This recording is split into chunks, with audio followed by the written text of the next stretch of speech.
a shame. On the mic, I go Charizard. Yeah, spit that waka flocka flame. So I hope you brought some lumberries or you're in for a long ass fight. But we can't let up, no, we gotta ride on. Get Shofu and baton pass the mic.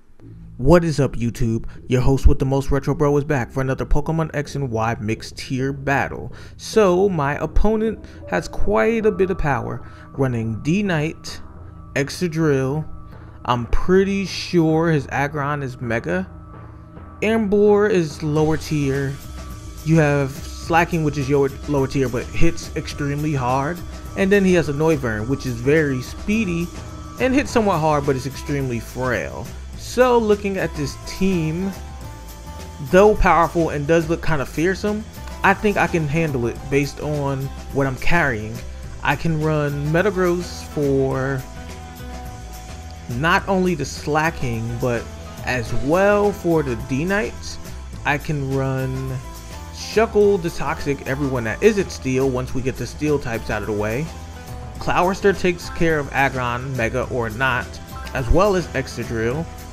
My Weezing is in standard set for those of you that watch my videos consistently, so you know that I run Flamethrower, all the elementals, and I'm assault vested as well. At the same time, since Ambor is a physical attacker in most cases, he's not going to handle Weezing. And my Crobat, which was in a previous battle but I didn't get the chance to use, is Choice Scarf, so I'll outspeed everything. Anywho, let's go ahead and go into the battle. We'll commentate more from there, but I just wanted to give you guys the tell of the tape and how I see fit to handle it. So I went ahead and started with Shuckle, and he went ahead and went with Aggron. Now Aggrons, when they're Mega, usually tend to T-Wave and Stealth Rock. That being said, I am going to go ahead and Sticky Web, and sure enough he went for the T-Wave. No surprise there. Now if I don't catch this Power Hacks, I will get the Sticky Web out. And there we go. The web has been spun. So at this point we're going to want to do our own Stealth Rock, providing the Power Hacks does not kick in. And there it is. So from this point on, I can do nothing to Aggron, so the best switch is to go ahead and go into Clowerster. Clowerster completely walls him for the most part. I mean, if he carries EQ or something, he can hit me with that, but it's not going to kill because Clowersters are extremely bulky. At the same time, I resist Iron Head because I am a water type. Now, I predicted that he would switch here, but still went ahead and went for the Water Pulse in the event that he didn't. And, well, what do you know? He didn't. So, at this point now, ooh, Weakness Policy. That's new on Aggron. Yeah, I would not have expected that. I mean, I know a few people do it, but it's like, if you're going to do it, then you normally at least run Rock Polish to pick up your speed on the turn that you get hit, and he did not do that. So he's never gonna really get the chance to utilize it per se, because he doesn't have a chance of, well, getting past Clowerster. So let's see what he wants to go into now. He goes into Excadrill. Now I don't think this is a good move at all because it's Steel and Ground. I would never have taken this risk. I'm assuming he wants to do it the Rapid Spin stuff off the field, and that's honestly a really bad move, and I'll explain why. Okay, now hear me out. Getting hazards off the field can help and is very advantageous. However, just because hazards are on the field, you should never panic to the point that you sacrifice an additional Pokemon to do so. So he should have tried to work his way around, and if he got them late off the field, then he got them late off the field.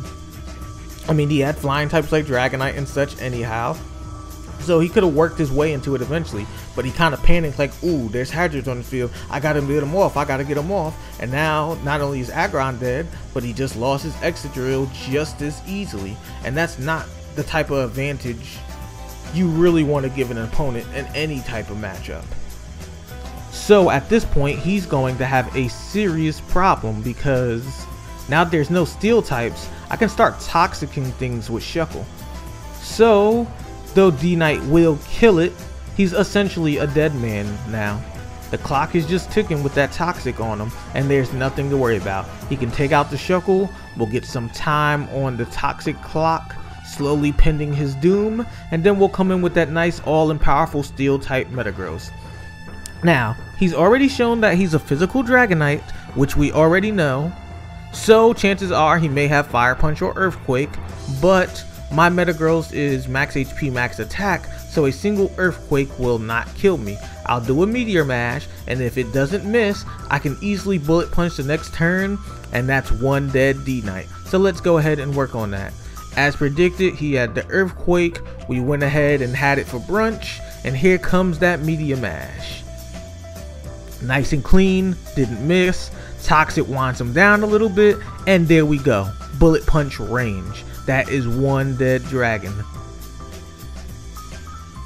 So let's see what he wants to do now to go ahead and take care of my Metagross, who's on about 25% of his health. Now, Noivern are usually special attackers, so I'm assuming he has the flamethrower, so let's just go ahead and Bullet Punch, get our quick hit before he kills us.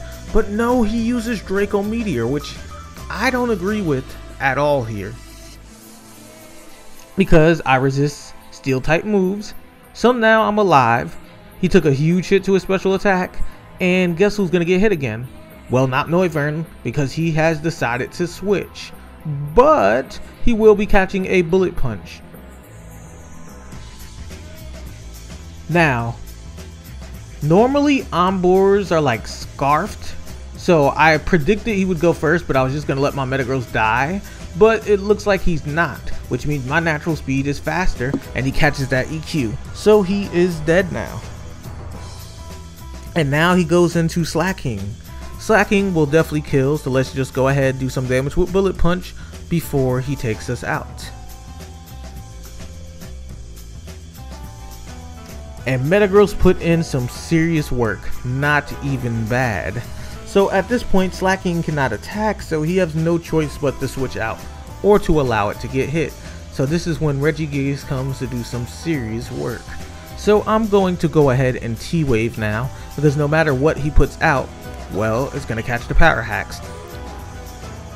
So he decides to go into Noivern. Perfect. Now this thing is paralyzed. Nice and slow, nice and frail. Down goes the dragon. So at this point, there's nothing Noivern can really do that bothers me being a Regigigas. So let's go ahead and knock off the item. There we go. That should be it for the choice specs. Ooh, and he caught the Power Hacks. But whether he did or not, the attack wouldn't have did much damage because we knocked off the choice specs. Like, we can eat a Draco Meteor being Regigigas. So let's go ahead and Rock Polish to get speed. We'll just go ahead and work our way up for the next Pokemon, which is Slacking, of course.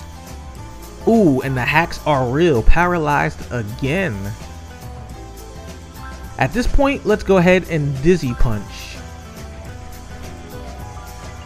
I don't think Slow Start ended yet, so he's going to live it. And here comes the Draco Meteor. Not even worried about it. Nothing. Choice Specs is gone. Catch some of those leftovers back, and we'll finish them off next turn. Now we're Rock Polished, so unless Slacking is Choice Scarf, we're going first. So we'll T-Wave him. We'll take whatever hit he's going to give, unless Paralyzation kicks in that particular turn. And then, depending on how much life we have left, we'll decide whether we're going to knock off or Dizzy Punch. So let's go ahead and initiate with T-Wave. Most people run him Choice Banded. Ooh, and he is paralyzed, so good enough for us. So now we're just going to go ahead and knock off so we can knock off that Choice Band.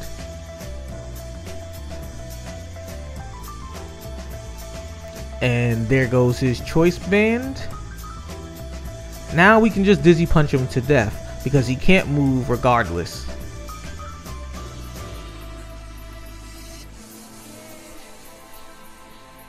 So here comes the Digi Punch. This is going to hit really hard on full power, Slacking or not, and it hit really good. Good lord! He did that much damage without a Choice Band on? I completely underestimated Slacking. Like, had I did T-Wave and he didn't paralyze him that first turn, that would have killed me before the knockoff. Great game, Zane. It was a lot of fun, man. I'll put Zane in the description so you guys can check him out on Twitter, asking for battles and all that good stuff. And if you guys want battles with me, you can either put it down in the comment section below or hit me up on Twitter like, hey Retro, I'm trying to get a battle with you, and we will arrange something. And as usual, I'm RetroBro, and I am signing out. Now let's see what he wants to go in for Regigigas. I can take on Darkrai no problem, luckily, because Mew paralyzed me.